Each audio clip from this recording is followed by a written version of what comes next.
అనంత సాయి కృష్ణ గారు, బేసికల్గా చాలా సమస్యల గురించి మీరు రెగ్యులర్గా మాట్లాడుతూ ఉన్నారు. బట్ నవేడేస్ ఏంటంటే కొంతమంది నేను త్వరగా ధనవంతుడిని అయిపోవాలి, త్వరగా నేను అంటే లగ్జరియస్ లైఫ్ లీడ్ చేయాలి, దానికోసం ఏదైనా చేస్తా అని ఆ వేలో వెళ్తున్న వాళ్ళని చాలామంది చూస్తున్నాం. పెద్దలు కావచ్చు, కొంతమంది స్పిరిచువల్ గురూస్ కావచ్చు, ఏమంటారంటే అక్రమ దారిలో సంపాదించింది ఏది నీకు చివరి వరకు ఉండదు, అదే నువ్వు ధర్మ మార్గాన సంపాదించింది నీకు చివరి నిమిషం వరకు ఆ రూపాయి ఉంటుంది అంటారు. అది ఈ రోజుల్లో నమ్మే వాళ్ళు అసలు బిలీవ్ చేసే వాళ్ళు ఉన్నారంటారు, మీరేం చెప్తారు? ఖచ్చితంగా నమ్మాలండి. ఇవన్నీ ఎలాగుంటాయంటే కర్మ సిద్ధాంతం పైన బేస్ చేసుకుని ఉంటుంది.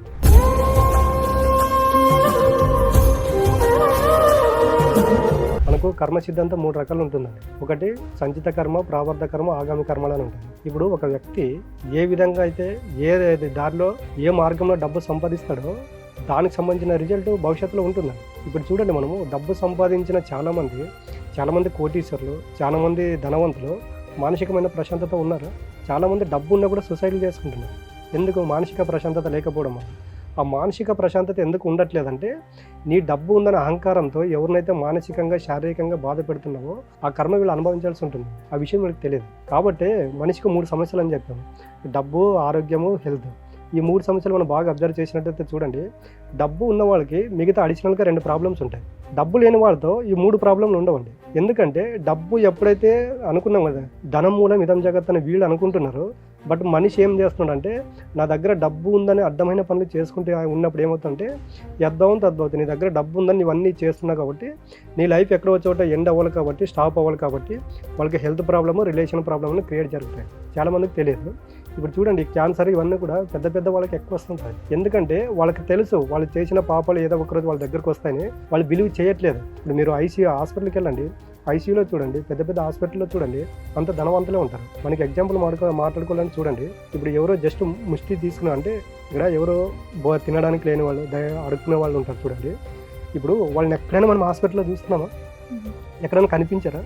ఇప్పుడు మనకు తిని మిగిలిపోయింది వాళ్ళకి ఇస్తున్నాం. అలాంటప్పుడు అది తిన్నా వాళ్ళకు జబ్బులు రావాలి, మళ్ళీ వాళ్ళు ఆనందంగా ఉన్నారు, హ్యాపీగా ఉన్నారు. మళ్ళీ అది ఇచ్చిన మనకెందుకు జబ్బులు ఇవన్నీ వస్తున్నాయంటే వాళ్ళ మానసిక ప్రశాంతత ఉన్నారు, వాళ్ళు ఆనందంగా జీవిస్తున్నారు, ఒకరిపైన డిపెండ్ అవ్వట్లేదు, ఒకరిని దూషించట్లేదు, ఒకరిని ఆశించట్లేదు. కాబట్టి డబ్బు ఉన్న వాళ్ళు కూడా ఈ సత్యాన్ని తెలుసుకున్నారు అనుకోండి, ఆ డబ్బు ఇంకో వేరే 10 మందికి ఉపయోగపడుతుంది. ఓకే, అక్రమ దారిలో వచ్చే ఏ సంపాదన అయినా సరే వెళ్ళిపోతుందంటారా? వెళ్ళిపోతుందండి, అది ఉండదండి. అది అంటే నీకు ఏ రకంగా వస్తుందని తెలుస్తుంది కానీ ఏ రకంగా పోతుందని తెలియదు. చాలా మంది మాటలు చెప్పేవాళ్ళే ఎదుగుతున్నారు కానీ నిజాయితీగా ఉండేవాళ్ళు నిలబడలేకపోతున్నారని సంస్థల్లో కావచ్చు, బిజినెస్ లో కావచ్చు మనం వింటూ ఉన్నాం, చూస్తూ ఉన్నాం. మరి ఇక్కడ యూనివర్స్ ఏం చేస్తుంది? మరి అదంతా బయట ప్రపంచానికండి. యూనివర్స్ చేయాల్సింది యూనివర్స్ చేసుకుంటుంది. అదే చెప్పాను కదా, మీరు ఎవరైతే అక్రమ దారిలో డబ్బు సంపాదిస్తున్నారో వాళ్ళకి మానసిక ప్రశాంతత అనేది ఉండదు, కుటుంబ కలహాలు ఉంటాయి, హెల్త్ ప్రాబ్లమ్స్ ఉంటాయండి. కాబట్టి యూనివర్స్ ఏది ఎప్పుడు ఎవరికి వాళ్ళకి ఇచ్చి తీరుతుంది. యద్భావం తద్భవతి. నీ ఏ విధంగా డబ్బు సంపాదించింటావో దానికి సంబంధించిన నెగిటివ్ రిజల్ట్ కూడా నీ దగ్గరికి ఏదో ఒక రోజు వస్తుంది. ఆ రోజు వాళ్ళు తీసుకోవడానికి సిద్ధంగా ఉండాలి. మరి ఇప్పుడు డబ్బుకు సంబంధించి చాలా మంది మీ దగ్గర క్లయింట్స్ కూడా వస్తున్నారని విన్నాం. యాక్చువల్లీ డబ్బు పరంగా మేము ఎంత సంపాదించినా అటే వెళ్ళిపోతుంది, నిలబెట్టుకోలేకపోతున్నాము, ఎలాగైనా సెటిల్ అవ్వాలనుకుంటున్నాం, ఈ ఇష్యూస్తో కూడా వస్తున్నారని విన్నాం. ఇప్పుడు ఈ కలియుగంలో ఇంత అప్డేట్ అవుతున్న ప్రపంచంలో కూడా ఇలాంటి క్లయింట్స్ మీ దగ్గర మాట్లాడుతున్నారా? 100% మా దగ్గర డబ్బు ఉన్న వాళ్ళు వస్తారు, లేని వాళ్ళు వస్తారు. డబ్బు ఉన్న వాళ్ళ చేస్తున్న పొరపాట్లు ఏంటంటే, మనం ఇందాక మాట్లాడుకున్నాం కదా, కర్మ సిద్ధాంతం 3 రకాలు ఉంటుందని. గతంలో చేసిన తప్పులు వాళ్ళని ఏదో ఒక జన్మలో చేసిన వాళ్ళని పీడిస్తూ ఉంటాయి అన్నమాట, ఫైనాన్షియల్ ప్రాబ్లంలో. దానికి మనం ఒక వీడియోలో మాట్లాడుకున్నాం నవధాన్యాల గురించి. ఇవన్నీ ఎలాగుంటాయి, నవధాన్యాలు క్రియేట్ చేయడం వల్ల ఏమవుతుంటే కొన్ని జీవులకు మనం ఫుడ్ పెట్టడం వల్ల వాటి యొక్క బ్లెస్సింగ్స్ మనపైన ఉంటాయన్నమాట. ఆ బ్లెస్సింగ్స్ మనపైన ఉన్నప్పుడు ఏమవుతుంటే గత జన్మ యొక్క నెగిటివ్ కర్మలు తగ్గుకుంటూ వస్తాయి. అప్పుడు ఏమవుతుంటే భవిష్యత్తులో కూడా వాళ్ళకి డబ్బు పైన ఉన్నటువంటి ప్రేమ, కృతజ్ఞత భావం పెరుగుతున్నప్పుడు ఏమవుతుందంటే వాళ్ళ దగ్గర ఉన్న డబ్బును 10 మందికి ఉపయోగపడడానికి వాళ్ళు దారి అంటే 10 మందికి ఎలాగైతే ఉపయోగపడుతుంది డబ్బు, ఇన్ని రోజులు నా దగ్గర ఉంది, నాకు మించి ఉంది, దీన్ని 10 మందికి ఉపయోగపడేటట్లు వాళ్ళు క్రియేషన్ చేసుకుంటారు. ఎక్స్పెషల్ డబ్బు ఉన్న వాళ్ళు మా దగ్గరకు వస్తే వాళ్ళకి చెప్పే మార్గం ఇదే. అండ్ మెయిన్గా మీరు క్లాసెస్లో ఆన్లైన్ క్లాసెస్ అలాగే ఆఫ్లైన్ క్లాసెస్ కండక్ట్ చేస్తూ ఉంటారు.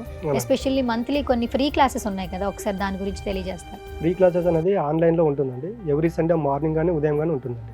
తర్వాత ఆఫ్లైన్ క్లాస్ వచ్చేసి ప్రతి నెల ఒకటి ఫుల్ డే క్లాస్ ఉంటుందండి. ఓకే.